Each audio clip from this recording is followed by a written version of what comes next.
धर्मांतरण के सरगना छांगुर के एक और करीबी पर शिकंजा कस के आपको बताते हैं। छांगुर के करीबी बदर सिद्दीकी पर एफआईआर दर्ज कर ली गई है। ये छांगुर का करीबी बताया जा रहा है। मेरठ के सिविल लाइंस थाने में मुकदमा दर्ज हुआ है। बदर पर हिंदू लड़कियों के धर्म परिवर्तन कराने के आरोप लगे। कई साल से मेरठ की लापता लड़की के भाई की शिकायत पर यह केस दर्ज कर लिया गया है।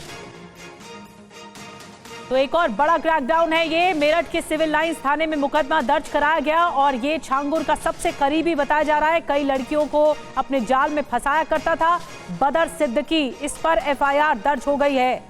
मेरठ के सिविल लाइंस थाने में ये एफआईआर दर्ज हुई है। हिंदू लड़कियों के धर्म परिवर्तन कराने के आरोप हैं। यानी एक स्लीपर सेल की तरह काम कर रहा था छांगुर के।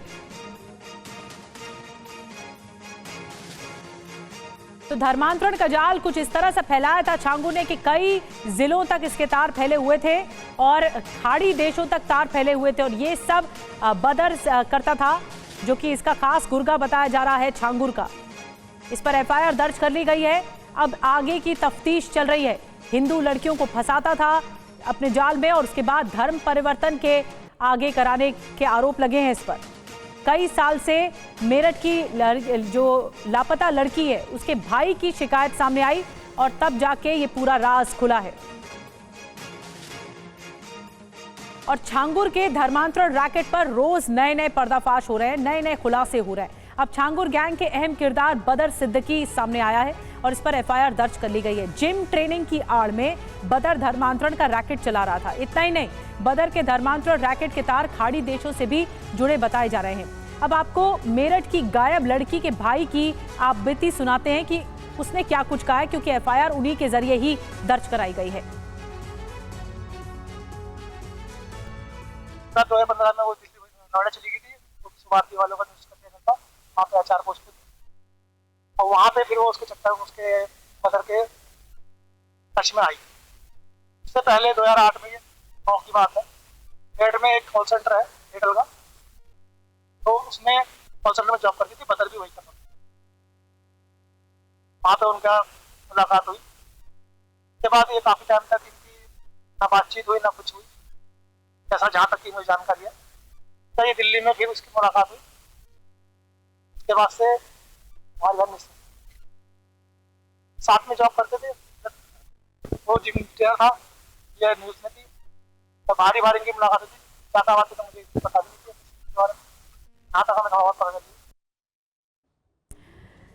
तो आपको बता दें कि छांगुर के एजेंट बदर पर शिकंजा कसा है। अब ये बदर कौन है और छांगुर का कितना करीबी है, क्या कुछ करता था छांगुर के लिए, आपको बताते हैं। छांगुर के करीबी बदर सिद्दीकी पर मेरठ में एफआईआर दर्ज हुई है। दरअसल 2018 से गायब मेरठ की एक लड़की के भाई ने ये एफआईआर दर्ज करी है, जिसको आप सुन रहे थे इस वक्त। बदर सिद्दीकी के पिता पर भी मुकदमा दर्ज हुआ है। बदर पर लड़की का धर्म परिवर्तन कराने का आरोप लगा। धर्म परिवर्तन के बाद संदिग्ध परिस्थितियों में लड़की गायब हो गई। लड़की का परिवार एफआईआर के लिए पुलिस का चक्कर लगा रहा था। तत्कालीन इंस्पेक्टर अब्दुल रहमान पर मदद न करने का आरोप भी लगा है।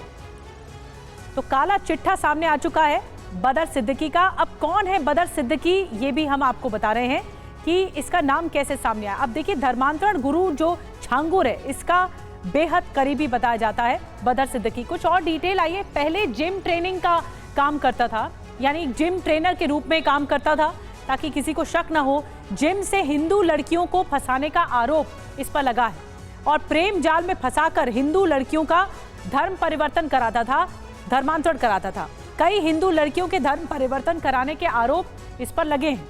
मेरठ की कई लड़कियों के धर्मांतरण का आरोप भी सामने आया है। एक लड़की के भाई भी सामने आ चुके हैं जिन्होंने एफआईआर करवाई। कई खाड़ी देशों में लड़कियों को भेजने का आरोप इसी आरोपी पर है, बदर सिद्दीकी पर। और कई ऐसी जानकारियां बदर सिद्दीकी से जुड़ी हुई, उसके नेक्सस से जुड़ी हुई या उसके तार से जुड़ी हुई बताई जा रही है। और क्या क्या डिटेल निकलकर सामने आई है, कैसे ये छांगुर के इशारे पर काम करता था, कहां कहां तक ये जाता था और कैसे अपना नेटवर्क फैलाता था, इस बारे में जानकारी देने के लिए जितेंद्र शर्मा हमारे साथ जुड़ चुके हैं, हमारे सहयोगी। उनसे डिटेल में जानकारी लेते हैं। जितेंद्र, अब तक जो पुलिस की कार्रवाई है इस पूरे मामले पर, क्योंकि एटीएस भी लगातार कार्रवाई कर रही है, ईडी अलग कार्रवाई कर रही है, लेकिन इस मामले में ये जो करीबी सामने आया है बदर सिद्दीकी, इसके बारे में क्या बताया जाता है? ये कहां कहां तक अपना नेटवर्क फैलाता था? जी बिल्कुल, देखिए छांगुर बाबा केस के अंदर जैसे जैसे तफ्तीश आगे बढ़ रही है, रोज नए खुलासे हो रहे हैं। अब एक और नाम जुड़ गया इस केस के साथ, वो है सिद्दीकी का। दरअसल सिद्दीकी का जो रोल था वो बताया जा रहा है कि मेरठ के अंदर जो हिंदू लड़कियां थी उनको बरगलाकर छांगुर बाबा से मिलवाता था, उसके बाद लड़कियों को जबरन धर्म परिवर्तन करवाने के बाद उनकी शादी कर उनको विदेशों में भेज दिया जाता था। तो फिलहाल एक शिकायतकर्ता पुलिस के पास पहुंचा, जिसकी शिकायत पर बाकायदा पुलिस ने मुकदमा दर्ज किया और बदर सिद्दीकी को गिरफ्तार कर लिया गया है। इसके अलावा सबसे अहम बात यह कि अब तक छांगुर बाबा केस के अंदर इस मामले के जो तार हैं वो ना सिर्फ बलरामपुर, आगरा, दिल्ली, उत्तराखंड, अब मेरठ से भी जाकर सीधे तौर पर जुड़ते हुए नजर आ रहे हैं। साथ ही विदेशों में भी इस पूरे गैंग के तार जुड़ रहे हैं, क्योंकि जो मनी ट्रांजैक्शन था वो विदेशों तक फैला हुआ है। तो कहीं ना कहीं बदर सिद्दीकी इस पूरे मामले में एक अहम कड़ी साबित हो सकता है, क्योंकि बदर सिद्दीकी से अभी तक एक लड़की के बारे में पता चला है, लेकिन जांच एजेंसियों को पूरा यकीन है कि बदर सिद्दीकी बाबा का बेहद करीबी था और कहीं ना कहीं धर्मांतरण के इस खेल में पूरे तरीके से इन्वॉल्व था और उसने कई और लड़कियों को जो कि मेरठ की ही रहने वाली थी उनको गायब भी किया। तो ऐसे में अब पुलिस जितनी भी गुमशुदा लड़कियां हैं मेरठ इलाके से, उन सबके डाटा को स्क्रूटनी कर रही है उसकी, और उसके बाद बदर सिद्दीकी से उसको लेकर पूछताछ को आगे बढ़ा रही है। जी।